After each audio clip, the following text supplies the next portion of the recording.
കോഴിക്കോട് ഒളവണ്ണയിൽ 3.5 വയസ്സുകാരന് നേരെ തെരുവുനായയുടെ ആക്രമണം. ചേറോടുകുന്ന് ബിജുല ഷാജി ദമ്പതികളുടെ മകൻ സഞ്ജൽ കൃഷ്ണയ്ക്കാണ് കടിയേറ്റത്.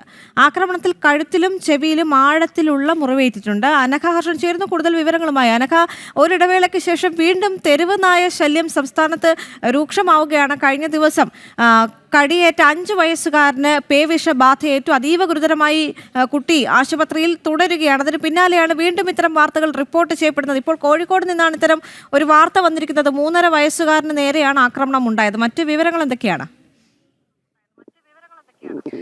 ദേവിക, കോഴിക്കോട് ഒളവണ്ണയിലാണ് 3.5 വയസ്സുകാരനെ തെരുവുനായ കടിച്ചു പറിച്ചത് എന്ന് തന്നെ പറയാതിരിക്കാൻ കഴിയില്ല. ഇന്നലെ വൈകുന്നേരം 5:30 ഈ സംഭവം നടക്കുന്നത്. ഈ ഒളവണ്ണ ചോറോട്ടുകുന്ന് സ്വദേശിയായിട്ടുള്ള ബിജുല ഷാജി ദമ്പതികളുടെ മകനായിട്ടുള്ള സജൻ കൃഷ്ണനാണ് ഇന്നലെ തെരുവുനായയുടെ കടിയേറ്റത്. ഈ കുട്ടി വീട്ടുമുറ്റത്ത് കളിച്ചുകൊണ്ടിരിക്കുകയായിരുന്നു. ആ സമയം ആ പ്രദേശത്തേക്ക് ഈ തെരുവുനായ വരികയും ഈ കുട്ടിയെ കടിച്ചു പറിക്കുകയുമാണ് ചെയ്തിരിക്കുന്നത്. കുട്ടിയുടെ ചെവിക്ക് പരിക്കുണ്ട്. അതുപോലെ തന്നെ തലയുടെ പുറകിൽ ഭാഗത്താണ് ഈ നായ കടിച്ചിരിക്കുന്നത്. ഉടൻ തന്നെ വീട്ടുകാർ ചേർന്ന് കോഴിക്കോട് മെഡിക്കൽ കോളേജ് ആശുപത്രിയിൽ കുട്ടിയെ എത്തിച്ചിട്ടുണ്ട്.